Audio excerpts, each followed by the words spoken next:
Hello, everybody. It's Paul Neeson with the Raw Life Health Show, and we are doing our live Q&A.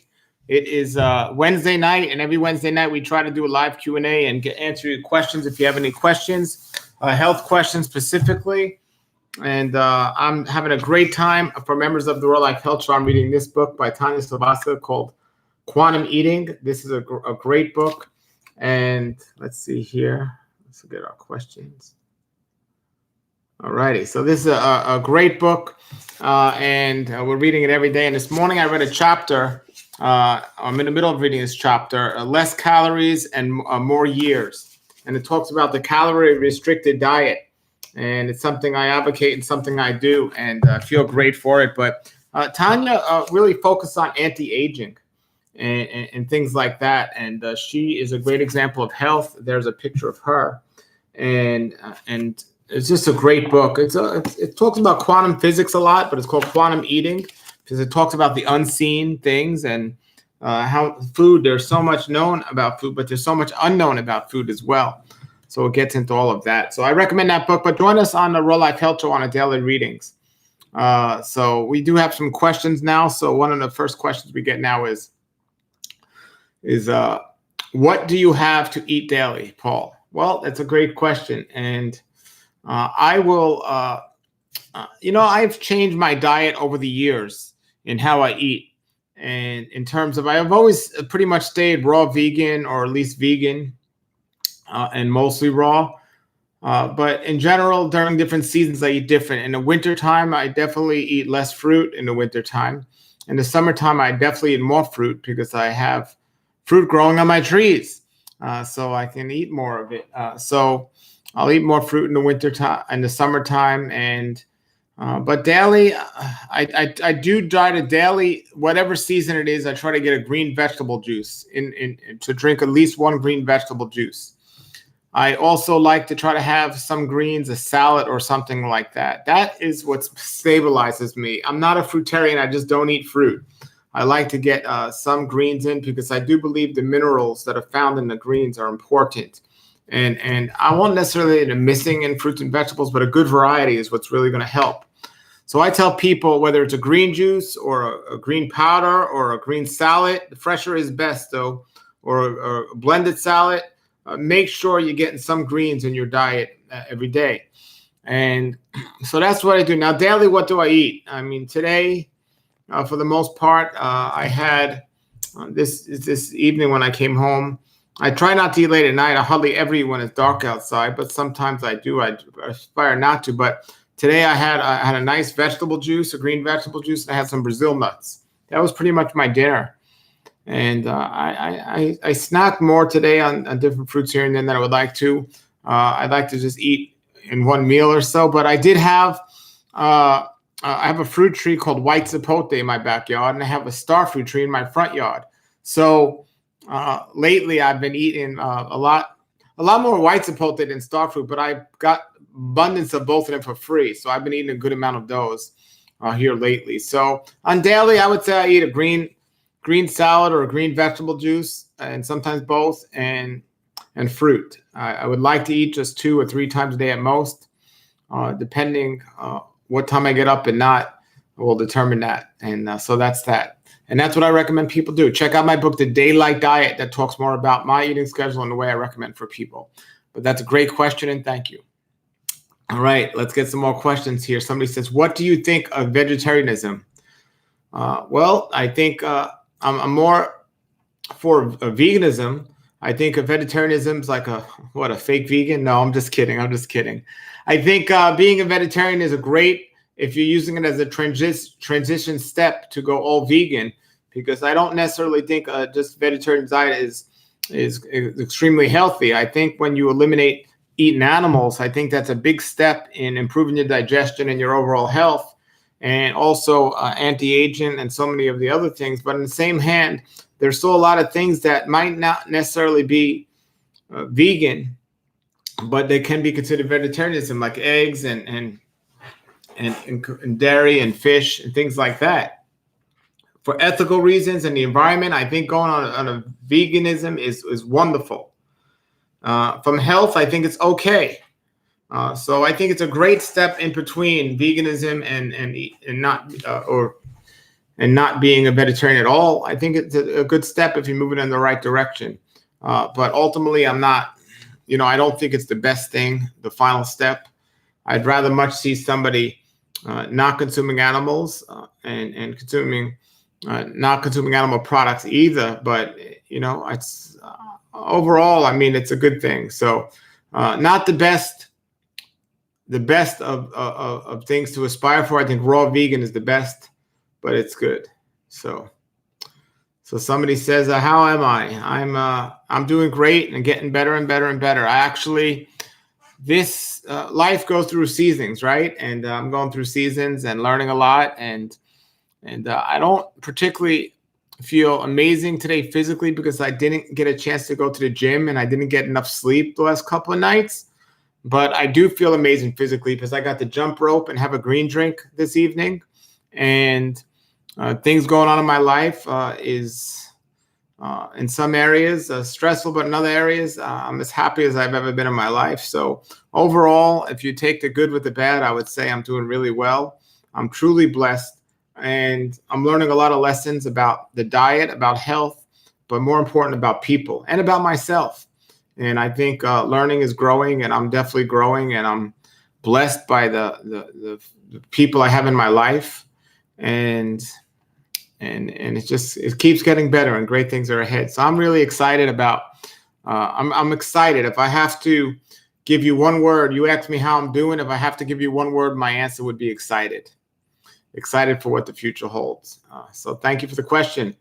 Another question. Somebody says, "What do you think about grains? Are you for grains if they are prepared properly, such as whole and sprouted and fermented and not refined?" Good question. I do believe grains are the most addicting food on the planet. More than any other substance on the planet, I think grains are the most addicting. That alone makes them not the ideal food. And because most people cannot seem to live without them. I went on a raw vegan diet and for 20 years was exclusively raw and didn't eat any grains. I've went back to eating grains not recently, several years ago, and I'm doing okay with them. But they are delicious, comforting, addictive food. And whether it's bread or a whole or brown rice or something, it's something that I think ultimately is something that, well, I don't think we crave it because we need it. I think the carbohydrates from fruits are excellent. From grains, I don't think they're as good. I do think, overall, if the diet is healthy and there's some grains in it, that won't necessarily make it a bad diet. And that's where I eat now. I eat about 90 to 95% raw vegan, and I'm 100% vegan, about maybe 90% raw. And the cooked food I do eat, which people ask me, would be some grains. And more now for convenience than anything else lately for me. But not, I don't think it's needed. Now, I know somebody wrote a book years ago, Against the Grain, and there's another book called Grain Damage. So from a physical standpoint, the grains, the way they're processed today and what's going on with them, I don't think they keep us as healthy as we could be to reach our fullest potential. I think 100% raw vegan diet is the way to go. I don't think it's for everyone. I think there's emotional and also physical demands on the body that not everyone's willing and able to do because of environmental stuff and other reasons where people are eat 100% raw vegan. I'd much rather see somebody include some brown rice or some quinoa in their diet than eat an animal. I think if they are going to eat grains, eating sprouted grains would be the way to go, and they digest much easier. I'm able to do grains. I never feel amazing when I eat them. I never feel as good as I feel when I eat some fresh fruits or vegetables. But, if you can eat them and not overdo it, and you can get them in a sprouted form most of the time, and you got to remember most grains are acidic in the body and some are alkalizing. So if the rest of your diet's not too acidic and you don't desire to be 100% raw, I think it's something that is okay in your diet. But ultimately, I think even if you're eating grains, try going a month without any grains at all and see how you feel. besides the addictive tendency to look for them, I think overall you'll feel really well. Okay. Another question says, and thank you for your questions this evening, everybody, and thank you for joining me here. So another question is, why headaches after fasting 24 hours, and how do I remedy this? Thank you. Okay, so the body detoxifies when it's in a fasting mode. Basically, when you're eating food, no matter what type of food it is, you're slowing down the toxin from coming out. So the body now has to do another function. Instead of detoxifying, it's breaking down food and assimilating nutrients. And when you stop eating for a certain amount of time, it gives the body a chance to get rid of all the waste or the excess that's in there. And oftentimes, it's not going to feel that great. So coffee is a great example. If somebody is used to drinking a lot of caffeine and then they stop doing it, they get a headache. Now, somebody who's uneducated thinks, well, I need caffeine because when I have the caffeine, the headache goes away. No, the detox is stopping. And that's what's making the headaches seem to get better. But ultimately, it's going to come back worse if you don't detoxify or fast or something like that.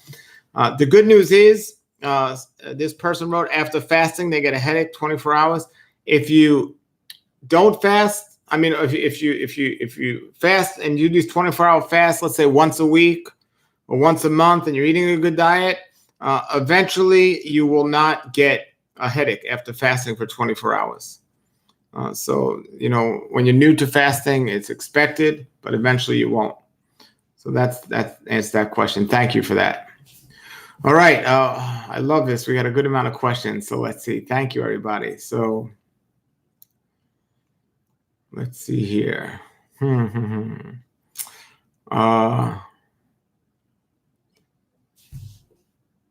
Thank you very much. Somebody said they got my book, The Daylight Diet, and they're really enjoying it. Thank you. By the way, I'm going to be speaking in California next month.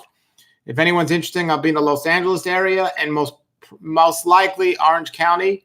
I'm working on that, but I will definitely be in Los Angeles on Thursday, September, I believe it's 19th. And just contact me for the details. But that's when I believe I'll be there. So let's see.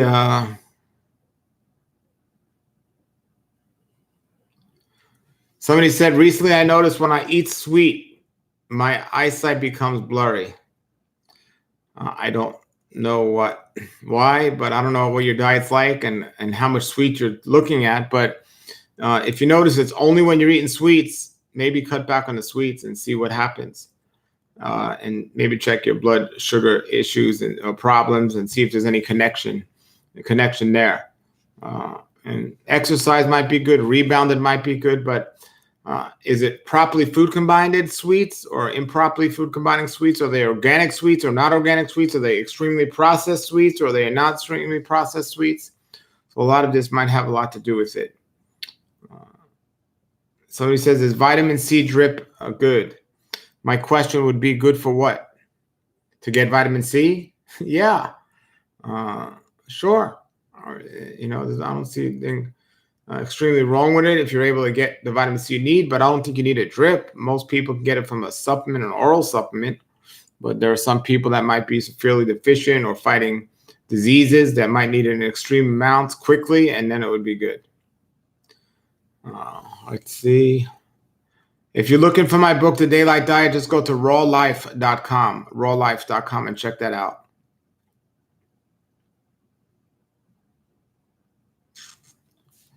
Okay. Somebody says that Daniel did not eat vegetables instead of pagan foods, or did Daniel not eat vegetables instead of pagan foods? Yeah, I don't know the point there, but yeah, I don't know if you have a question about that. Let's go to this other person says, is soursop better than chemo? Soursop is a fruit that I actually grow in my yard here, and it's also called guanabana, and it's supposed to have healing properties from cancer and preventing it. And also, if people have cancer, you could actually also take the leaves of the tree and make a tea out of that, and that's supposed to be good as well. So yeah, it's excellent, and hopefully it works. I eat a lot of soursop and I love it, and you can get it in the store. Be careful if you get it in the store because they have like soursop drinks, and they actually put sugar in those drinks, which is kind of goes against the point. And even though it's called Soursop, it's really not that sour. I find it kind of sweet. But chemo, no, it's is it better than chemo? Yeah, it's better than chemo because chemo is a poison, toxic substance that you're putting in your body. You see, Soursop at worst will do nothing. So the worst thing you're going to get with Soursop is nothing. The best thing you're going to get is it's healing you and helping you from cancer and dealing with cancer. Now, when you look at chemo and you look at, it's doing something. The best you're going to get from chemo, it's going to possibly help your body get rid of the cancer, kill the tumor, the cancer tumor. The worst you're going to get from it, it's going to kill every other healthy tumor in your body as well. And it's going to leave you off worse after than you were before in many cases. So now if somebody has cancer, that being said, would I recommend them doing eating Soursop and not doing chemo? And, as much as I dislike the idea of chemo, I think each situation has to be looked at on an individual basis. And that includes also not just the protocol, but what a person's willing to do, what a person's willing to believe, and how consistent a person is willing to be with what they're doing. I've known people that believe in the doctors and what they're doing, and they've actually taken the chemo and they've gotten better. But unfortunately, I know a good amount of people that did the chemo and died. So there's many other factors as well. But let me put it this way. Chemotherapy certainly wouldn't be my first choice, but I wouldn't completely take it off the table 100% of the time. And a lot of that has to do with on people's attitudes towards it. From a chemical standpoint, I definitely would avoid it 100% of the time. But if a person's not mentally to deal with, hey, I'm going to do this on my own, I don't need doctors, then you got to do something. You can't just let nothing happen because, it's whatever you've done, your body is dealing with the cancer to begin with. So try to change up something. All right. But good question. Next question is, somebody says, thank you. I'm a vegan, but I still eat meat like steak and lamb and chicken. Okay. I'm confused. Let me read that again. Maybe I read that wrong. Thank you. I'm vegan, but I still eat meat like steak, lamb, and chicken. What do you consider vegan? I don't get it. I mean, as far as my definition of vegan was, I think it meant not eating meat like steak and lambs and chickens. So maybe there's a new definition or your own definition, but yeah. So try to give up all animal products and all animals and animal products. So this person not only say they're vegan, but they easily eat cheese or something. They say they eat animals. I don't know. Maybe explain a little bit better for me there. I'm not mad at you. That's all right. Make your choice, but explain it. So,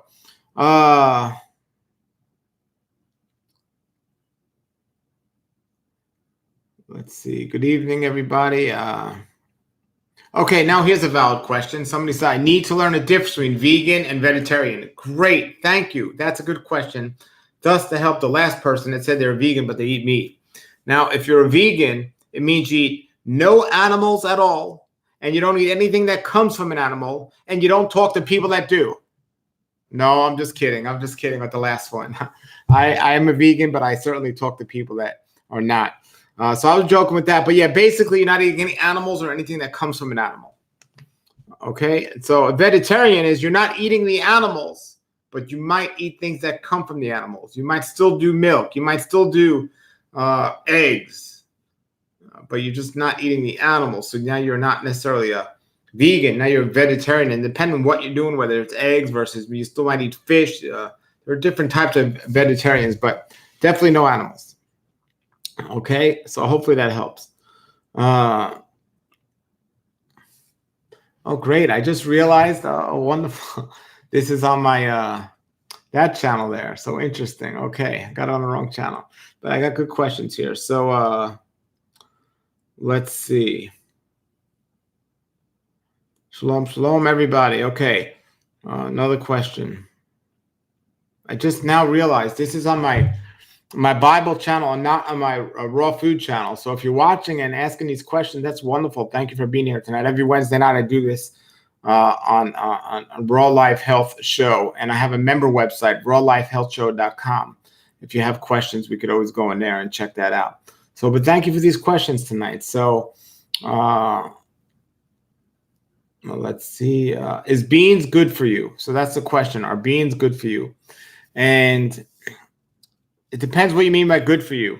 I answer all these questions like that, right? But it depends what you mean by good for you. Beans, and there are different types of beans. The best way to eat beans would be sprouted, like bean sprouts and mung bean sprouts and things like that. Are beans good for you? Well, beans are a good source of nutrients from a vegetarian standpoint. So from that, they're good for you.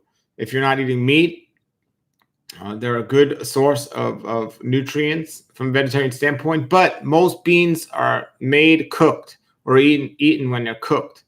And because they're cooked, they no longer become the ideal food for the body. And here's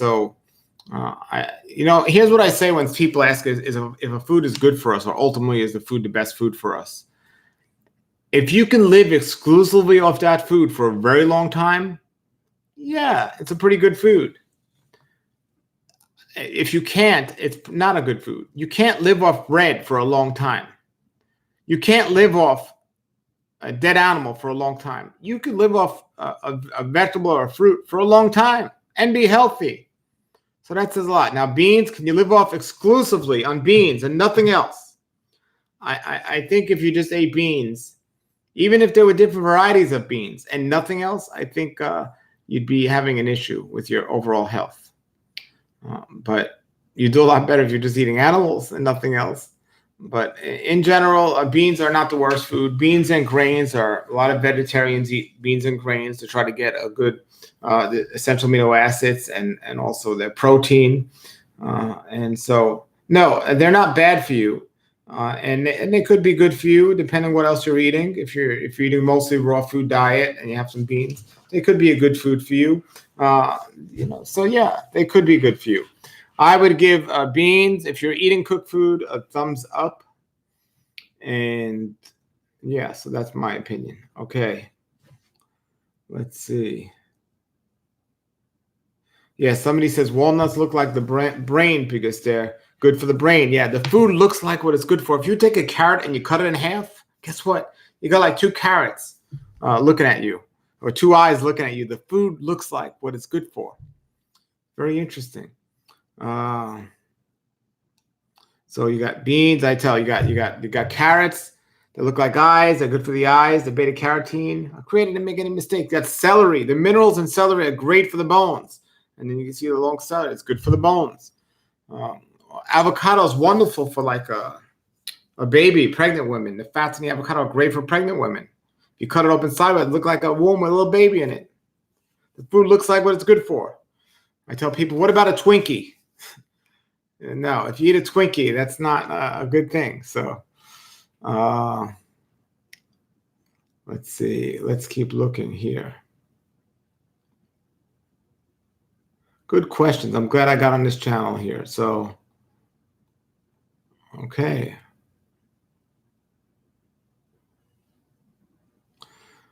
What kind of water do you drink? I was drinking for many, many years. A long time I was drinking reverse osmosis water that I would get in the store, and I would test it and it'd be pretty clean. Recently, I switched to a Berkey filter after a lot of research. I'm completely happy with it and satisfied. It's filtered water to a very high degree filtered. So I really like that, and I recommend it. And I put a video up on my website about that, and I do recommend it. So another question here is, let's see. Yeah, be careful if you do buy water from the store with the plastic bottles and the milk and plastic containers and those things. Not a good thing. Somebody asks, what do you say about eating the seed out of the stone of peaches or apricot? What about other fruit seeds, vegetable seeds like green pepper? Well, there's a difference between a seed and a pit. I'm all for eating certain seeds. I'm not going to eat like apple seeds, but I'm eating certain seeds like pumpkin seeds. But I might juice the apple seeds. They have a slight amount of arsenic in them, so you don't want to go too bad on that. But an avocado pit you could actually blend up, and it is edible. Certain seeds and pits are edible, but I wouldn't do like an almond. I wouldn't do certain seeds from certain fruits. Apricot seeds are excellent for cancer. They're very, very bitter, and you could just buy them. I wouldn't go through the trouble of getting them out of an apricot seed, the seed out of the pit. You could just buy them. They're very, very well known out there as an anti-cancer treatment. So let's look here. More questions. What do you say about eating? Well, we asked that question. Okay. Do I eat honey? Do I eat honey? Yes, I do. I eat honey. I think it's an okay thing. And some people say, well, now you're not a vegan. I guess you'd have to call me a vegan, right? Vegan. So, but it depends. Depends where you get the honey from. But yeah, I'm okay with honey. Some people aren't, but I'm okay with it.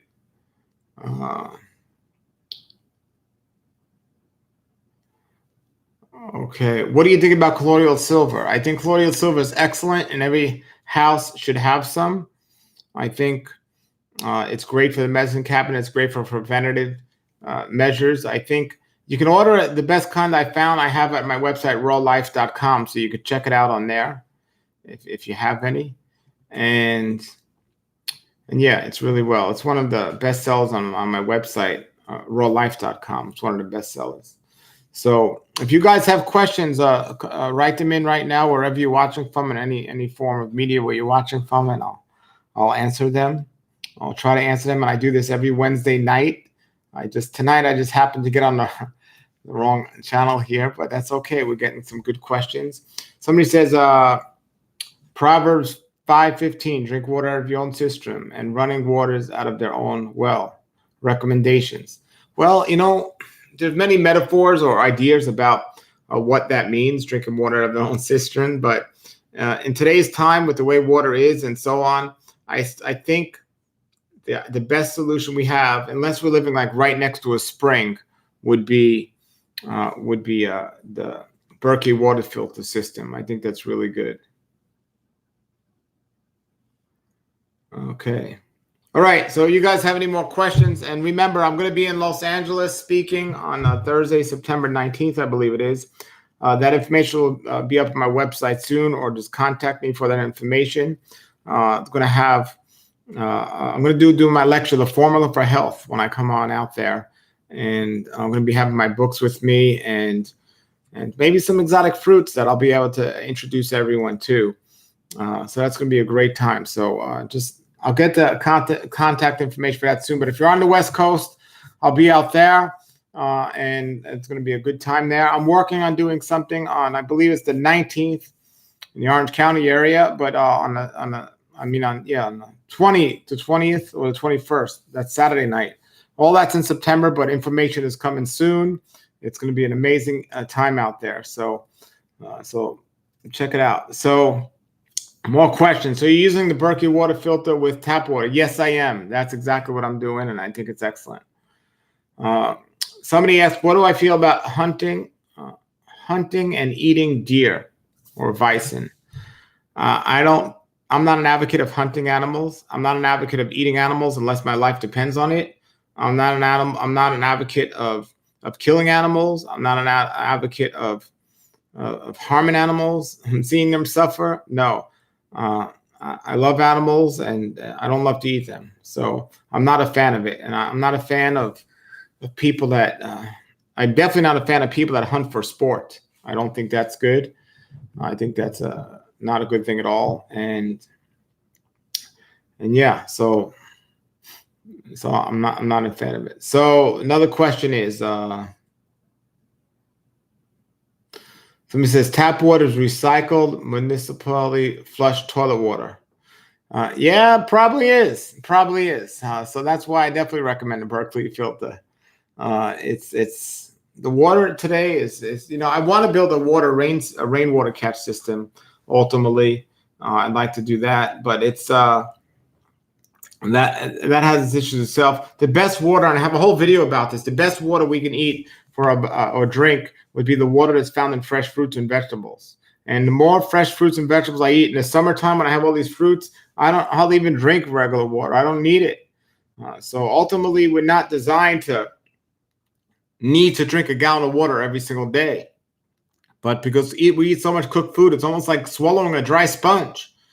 And all that water is getting sucked up by our body, and the sponge is going to come out wet, leave us dehydrated. So we need water. And hopefully we're eating a lot of fresh fruits and vegetables and getting the water there, but many people aren't doing that. And then that's creating issues. So let's see. I worry about eating. Somebody writes, I worry about eating the deer that my dad gets hunting because of all of the genetically modified corn and things that they are put out there eating and all the pesticides in the water. There's a lot more to worry about than just that, but that's definitely not a good thing to be eating animals in general. They're just really not overall healthy. It's not. Another question. I know you don't recommend meat, but if consumed, do you think meat needs to be boiled to remove all blood, or well done is sufficient? Interesting question. I think if you're looking at this from a biblical standpoint, you want to get the blood out, and there are ways to biblically, supposedly, to do that. If I ate meat, I definitely think it needs to be done in a kosher manner. The way the animal is slaughtered and the way the blood is removed. There's only one way, as far as I know, to remove all the blood. But yes, I'm definitely an advocate of eating kosher versus eating non-kosher. Now, is boiling it better than eating it just well done and getting the blood out? I don't know the physical part of it, but I know that just because it's red doesn't necessarily mean it's blood, somebody told me, or it's not the blood that they meant in Scripture.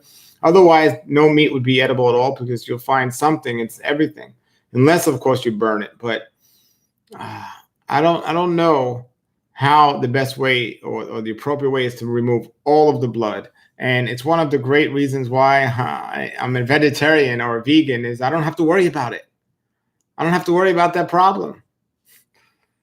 So I feel good about that. So let's see. Let's see more questions here.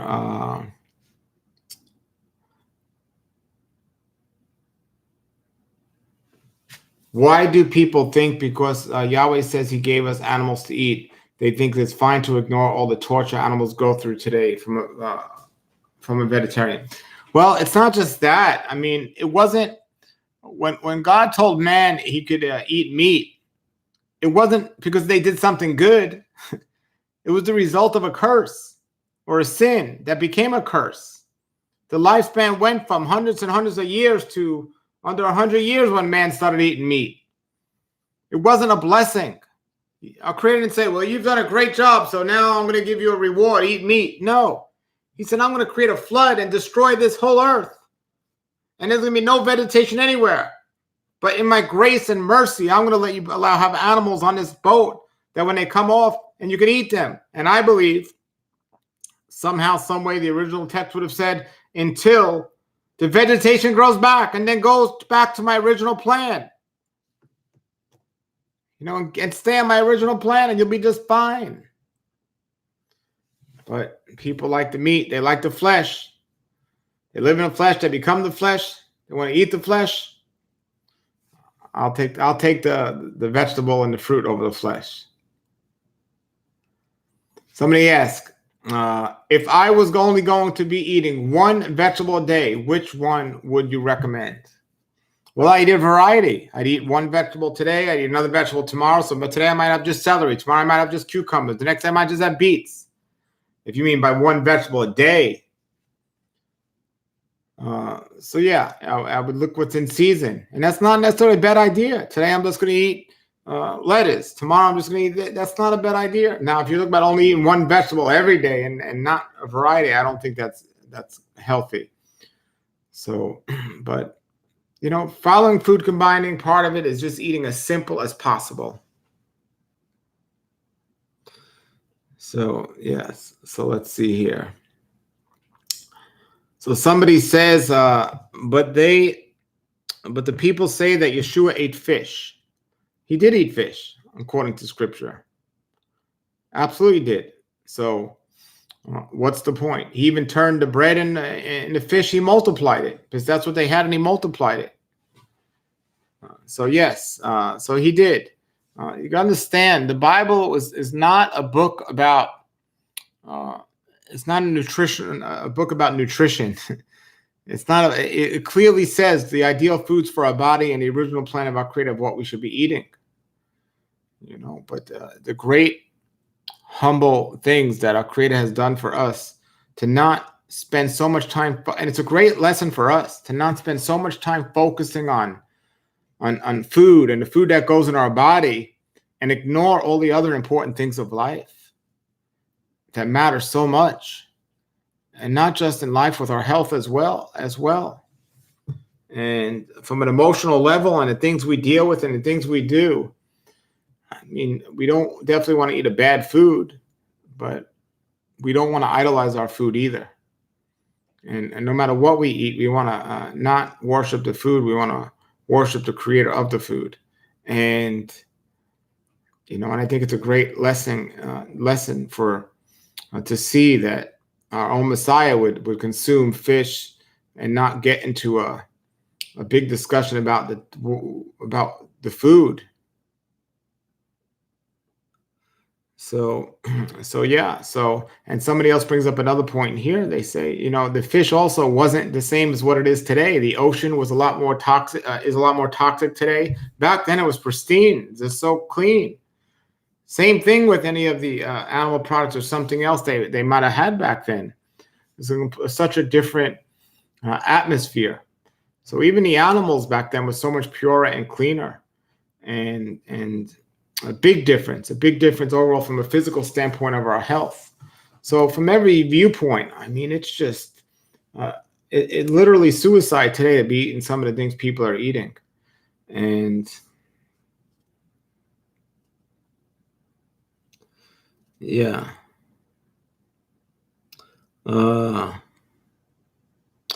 Yeah. So, and remember, we got to remember this when we eat our food, or where we get our food from. People need to think about, it's not only the nutrients we're getting in from the food. You can get nutrition from everywhere. I tell people you can eat a piece of paper and get nutrients from there. How much work the body has to process, or you work to process those food to get the nutrients out of it. So like I say, if somebody could eat a bird or a cat or a cow or any type of animal, there's nutrients in there. An egg has nutrients. Butter has nutrients. Milk has nutrients. An orange has nutrients. An apple has nutrients. You can get nutrients from everywhere. But how much work does it take to get those nutrients? That's why a watermelon is more healthy than a cow. You get nutrients from both of them, but how much less work does the watermelon take to get through and be processed than eating a cow would be? That it takes 15 minutes versus 15 hours to completely digest those foods. How much waste is left over? The ideal foods for our body are the foods that are going to give our bodies the most nutrients while using the least amount of energy to get those nutrients. And this is what we also need to consider when we're eating, and how complex our meal is in terms of how processed it is and how unprocessed it is, and to consider these different things. So, but these are good points you're bringing up here, everybody. So,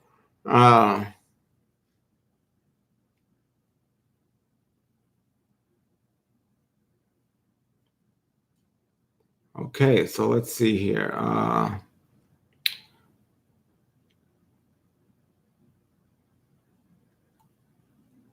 Somebody says Yeshua did love figs. Yeah, he didn't want the figs to die. They did it for the metaphor, what he was saying.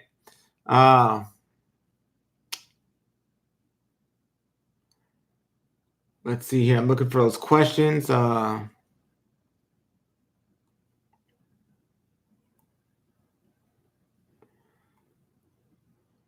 Let's see here. Alrighty. So, yeah, there's a lot of foods out there that say they're vegan. We have to be careful because they're not.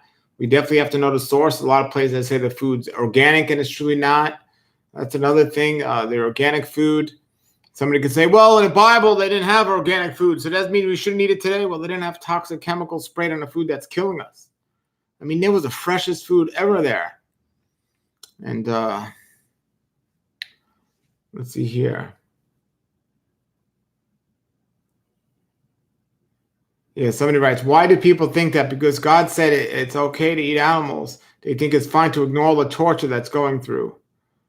It's just not a good thing. But anyway, thank you all for your questions. And I have all my previous Q&As on my website, rawlifehealthshow.com. And you could check them out there. And anytime you guys have questions, you could always contact me through that website. And you could check that site out for 3 days for $1. It's a member website. You can get in there and see everything on there, rawlifehealthshow.com. And if you want to be a member of that site, it's $6 a month, less than a cup of coffee, which I don't recommend coffee because coffee is not good. So rawlifehealthshow.com. So somebody's asking now, what about meatless meat for a vegan? I just posted an answer of that. I posted a video the other day on my, yesterday actually, on my Instagram page about Beyond Burgers and all this other fake meat and all that stuff. And basically, there's different stages you're going to go through or different steps. And if you're using that as a step to fake meat to get off real meat so you can ultimately go to a meatless diet with no fake meat, then that's a good thing. But if you're stuck at that stage, that's not ultimately the best food for us. So we want to consider that. So it could be a good thing. But check out on Instagram, check out that video I have there under my videos on my IGTV, and you can see that. So somebody says, if you are on a vegan diet or vegetarian, how can you make sure that you are getting enough iron you need without eating meat? Well, you can get iron. There are several sources where you can get iron from non-animal products. But really, when it comes to any food out there, what you want to do is you want to take a blood test to monitor your blood work to make sure however you're eating is working for you. So that's how you know. Don't go by how you feel. Don't wait till you get a deficiency. Don't wait till something goes wrong. Monitor your blood work, and you'll see. Monitor it, and you'll know what's happening. Okay. All right. Well, those are wonderful questions here tonight, and I miss you all. And it's good to be here. And I got on the wrong channel, but it's good to get on here and do this Q&A here. And I'll leave it up here so you guys could check it out. But you can go to rawlifehealthshow.com and check it out there. And always email me questions if you have them. And shalom to you all, and shalom. And thank you. And we do have our live Bible fellowship every Friday night at 10 p.m. Eastern time. If you want to check that out, every Friday night at 10 p.m. Eastern time. So yes. Thank you, everybody, for those questions tonight. I can't see all of them. Thoughts about the vegan agenda? I think somebody's asking. It depends what viewpoint you're asking that question from, but certainly there are a lot of people that eat a vegetarian and vegan diet and live a vegan lifestyle that are not believers out there. And, and a lot of them, people don't have an agenda. They just want to be healthy.